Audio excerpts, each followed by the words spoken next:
said, my name's Adam. I'm Division Chief with Austin Travis County EMS.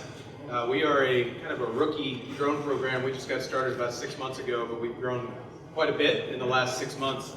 So I wanted to start with just kind of giving you an overview of our system. Austin Travis County EMS is a third service municipal EMS, which means we're not part of the fire department, we're not part of the police department, but we're municipal employees. We've got, during the peak time of the day, we got 46 medic units on. We also have 7 district commanders that are ALS field supervisors and a host of administrative folks.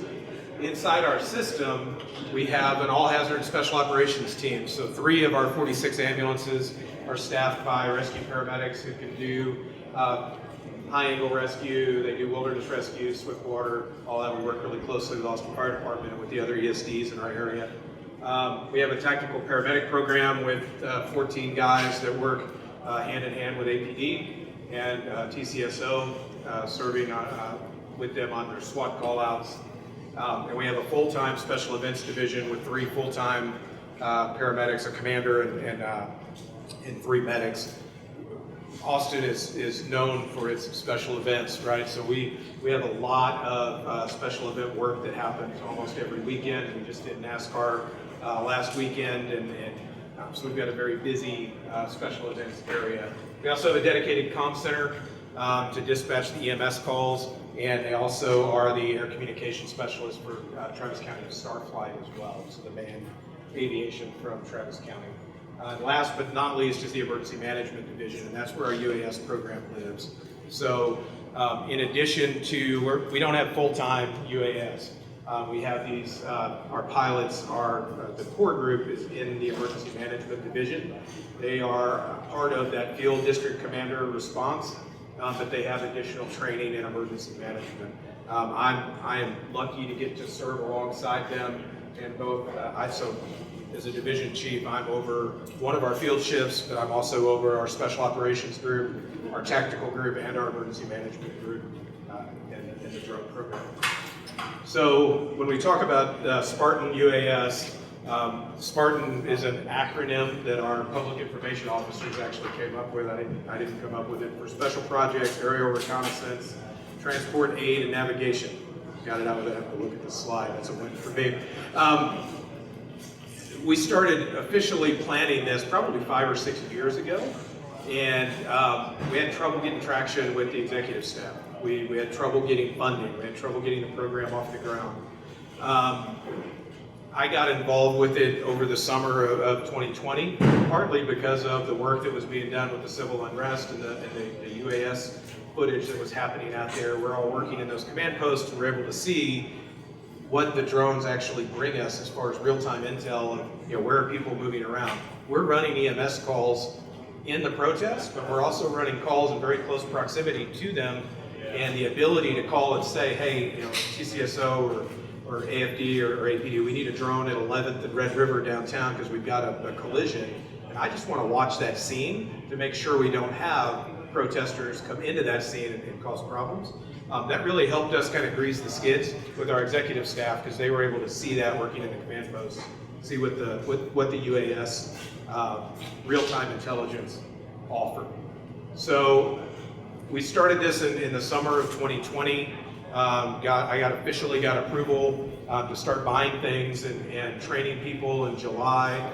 And in January, we launched with our second Arctic Academy, and that brought us up to 16 pilots. We have 7 frontline aircraft. We fly all AUTEL, so we're only flying Evo 2s. We've got 4 thermals and 3 of the pros. Part of our training, we leaned heavily on Austin Fire and on DPS. We were lucky to have these guys right in our city that have been doing this for 6 or 7 years and had a pretty good training program already in place. And partnering with Jason, he let us come out and audit one of his classes at DPS, and we built our training curriculum off that and off the PCERT model. So we do have, with that emergency management district command group, those are our frontline pilots. So one of the gaps that we had in our city was real-time response for UAS. We had pretty robust programs, but everything was on call. So when we get dispatched to a rescue or get dispatched to an incident that needs drone response, it was, unless it was during the day, it was somebody coming in from home. So you're looking at 30 minutes, 45 minutes, an hour. Part of our pitch to our administration was, we need this to be real time. If somebody falls off the cliff at Mount Manel, I need to get the drone up quickly, so we need to have it out on frontline apparatus, and that's what we're doing with our district commanders. In June, we're going to run another RPIC Academy, and we'll bring our second group of district commanders up. So we'll have 2 aircraft with pilots 24/7 out in the field. Our mission profile. So one of the most popular questions we get is like, what is EMS doing with drones? Like, you're ambulance guys. Why do you guys have drones? I mean, honestly, we look a lot like all the other drone programs that are doing search and rescue and doing this event Overwatch. We don't do a lot of law enforcement work, but our primary mission is search and rescue. So those district commanders are built in CAD now with a UAS capability, and they'll be automatically dispatched on any wilderness rescue, any high angle, swift water, or hazmat call. They get assigned to that initial response complement. They are backed up with our Spec Ops commanders or with other commanders, so if there's a command need, there's someone else there to either take the reins from them if they happen to get there first, or to run that incident, and they can just focus on being UAS pilots. We also auto-dispatch to any mass casualty incident. We have a specific response for active shooter or active attack. They go on those as well, and then they can be requested EOC and emergency management support. We will back up Austin Fire if they need assistance on fire mission support. And then our special events group is part of our UAS team, and we're going to be using the drones on some of the larger special events as well. So I wanted to just kind of step through a couple of examples of how we're using DroneSense in a training environment first, and then an actual real-world response as well. So in our area, like I said, we've got a lot of drone programs. We've got multiple agencies that are flying drones. We work very closely with the fire department. We're building relationships with some of the ESDs. But deconfliction and seeing where everyone's aircraft are at when we're all out on a joint scene is a big deal. So we came in, like I said, in January, so we were kind of on the cusp of the 2020 version, and the shared mission codes was a big deal for us. Like the ability for us to get a mission code from AFD if they're on a structure fire, log in, put in that code, and now I can see their aircraft, they can see our aircraft, their command staff can see our stream, we can see their live stream. Huge. So we can join those agencies together real time on the scene. We can pre-plan mission codes, which we've done for specific mission types or for a specific training evolution or a specific process. This is, I'm going to show you a video in a second. So this is a training evolution that we did out at Pennybacker Bridge, which is in kind of the northwest part of Austin. It's a very scenic area. There's a big cable suspension bridge. You can kind of see it there on the thermal. And it's a popular place for folks to go. They get up on the cliff face. We've got about a 200-foot cliff that overlooks the bridge and the Austin Country Club where the PJA match tours go in the golf world. And unfortunately, we probably have 3 or 4 people fall off that cliff every year. So we're pretty much guaranteed about once a quarter we're out there looking for somebody, either that accidentally fell or intentionally fell. What we were doing on this training op was looking at shared mission codes, and we were also looking at almost kind of beta testing the mobile asset tracking, which is another key feature for us with DroneSense, of being able to not only see the aircraft, but with mobile asset tracking, as they've talked about, Chris talked about it yesterday, the ability to have our hasty teams, our ground resources on the map, logged into DroneSense with their phone, on the map being tracked right alongside the UAS. We're moving towards having our manned program as well. Travis County Starflight is going to put iPads in the aircraft, and we'll be able to also deconflict manned and unmanned. So, go ahead, if you move forward. Hopefully, yeah. So the video, this video should play. This is a joint training op with Austin Travis County EMS and Austin Fire. We also have our special operations guys there. So there's the Engine 31 and Rescue 31 from Austin Fire and our Med Rescue 21.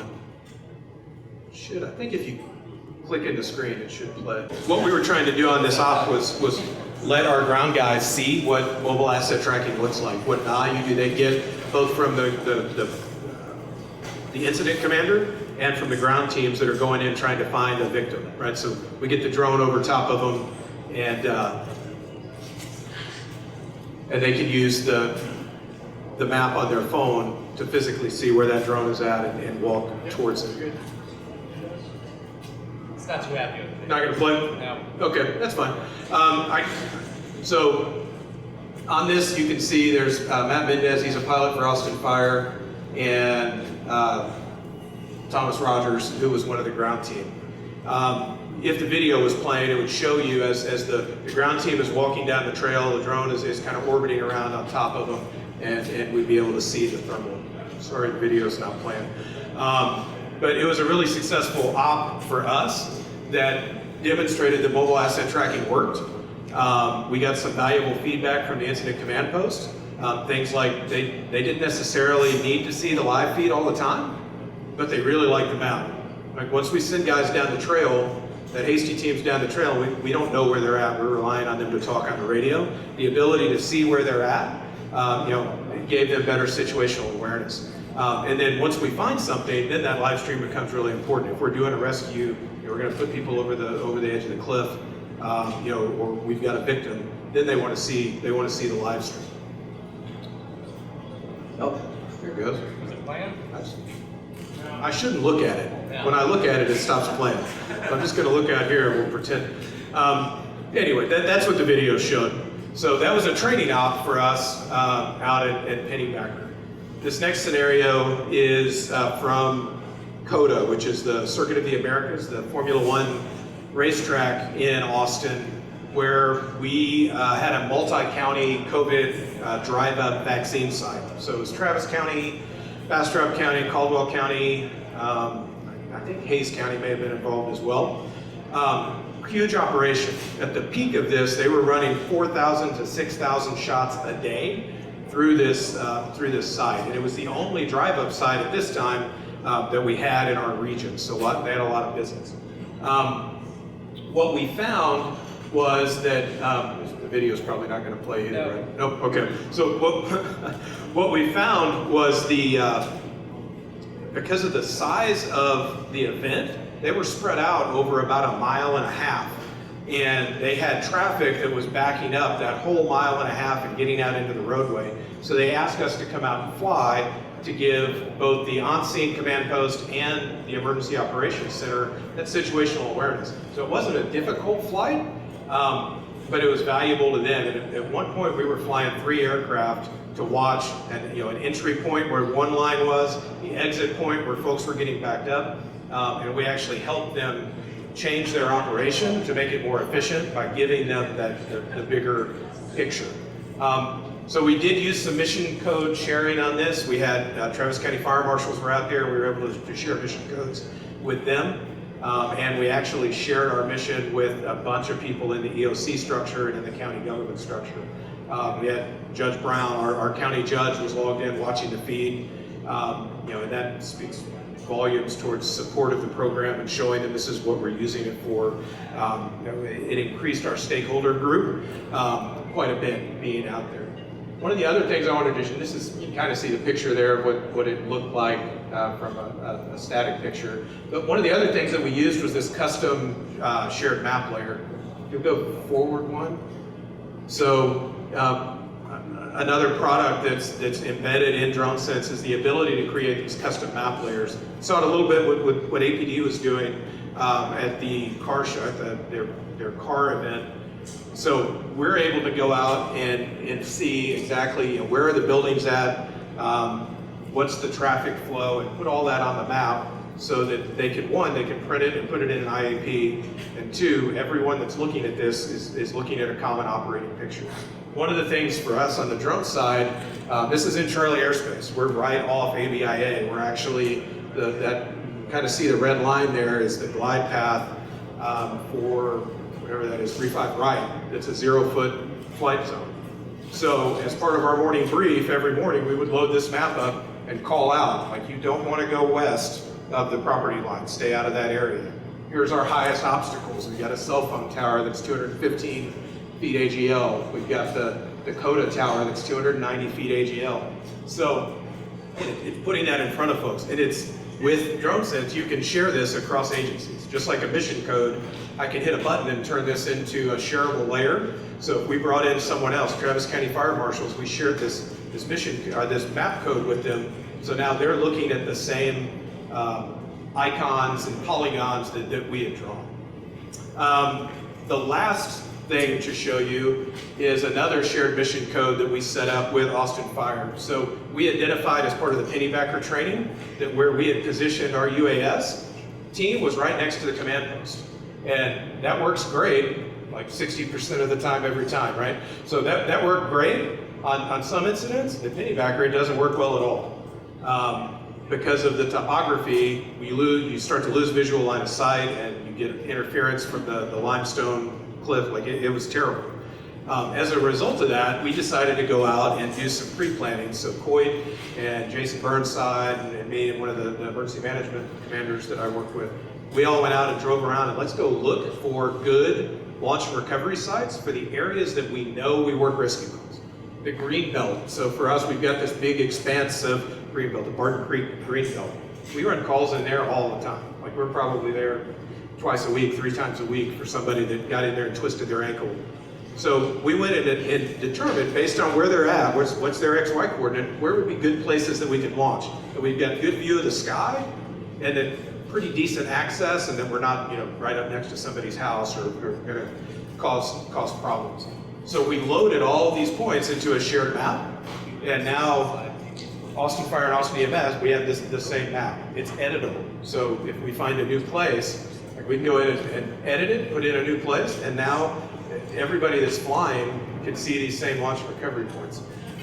You can pre-identify obstructions. So we know there's power lines that go over this area. We can go draw those in and say, that power line's at 150 feet right here. And again, it's all, because it's all in one place, it's all shared seamlessly between anyone that we give that map code to. So we're able to update it regularly. I think this is just a zoomed in view of that shared map layer with all the different launch points. The DroneSense guys will recognize the Fortuna, right? That we've gone in and pre-identified. So once we get where's the person at, we can quickly get to a common launch site and get up in the air. This is just another view. So this is pennybacker, right? And we were able to put in the trails and where the bridge is at, and what our launch sites are. There's a city park over there that we get some rescue work on as well. So the key takeaway is we have the ability to be interoperable with our partner agencies and use DroneSense to share information across multiple agencies very seamlessly, very easily. It's a comprehensive platform. People have talked about it. We've got training, we've got maintenance.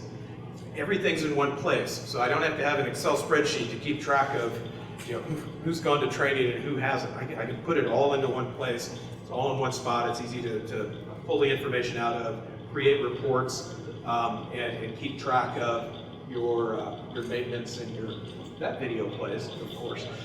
Yeah. Oh, I looked at it. Jeez. I think I got it. Yeah, it may have run out. Yeah. And then the low latency live streaming, right? So we got into this mainly because we thought, well, this is great to do live streaming. And that was kind of our initial take on getting into DroneSense was the streaming, and then discovered that we've got all these other tools available to us. And the live streaming, I don't know all the technical stats, but it doesn't require a lot of bandwidth, and it's sub 1 second latency. So you can literally fly from the live stream most of the time. It looks, you move on your controller, you're killed.